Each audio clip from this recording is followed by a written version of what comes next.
and it's about clarity. And Oh, all the time. when you're clear, it's one of the past guests talked about clarity is kindness. It's being Oh, it kind to is. people, being very clear, very direct with what Mm-hmm. you need, what your expectations are. And in some instances, we talk a lot about eliminating jargon, especially when you're talking to Yes. outside people. But if you set the expectation that end of day means Mm-hmm. 5 p.m. Central Time with this, Right. then yeah, it's okay to use jargon when there have been very clear expectations Yes. around it.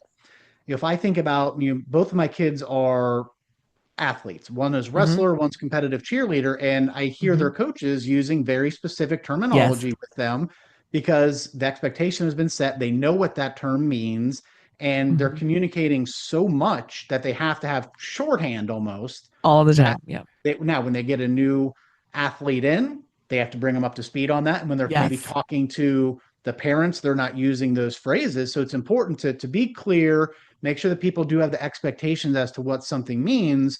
And then that Mm-hmm. communication happening in real time, like you talked about with the soccer Mm-hmm. players. They're constantly talking, the people on your team Mm-hmm. constantly talking. Constantly talking. Because if you waited until after the match, or you waited until the project Yeah. deadline passed to start bringing Too up late. some of these things or giving feedback, too late. And Too once late. again, going back to the sports with my son and his wrestling, he'll be mid-match and in the most awful looking, painful position where somebody has him pinned down with their forearm across his neck. And I can hear the coach very calmly just saying, flex your hips or heavy. Right. And my son will just look. He's used to it. They've been trained on it. He knows what that phrase means. And it, Mm-hmm. because he got it in the right time, he made the change. He saw the impact. It becomes behavioral change. Same thing with the cheer, Absolutely. right? About walking out elbows and Yeah. straight arms. They get that feedback mid Right. routine. They will stop them mid jumps. Like, nope, Uh-huh.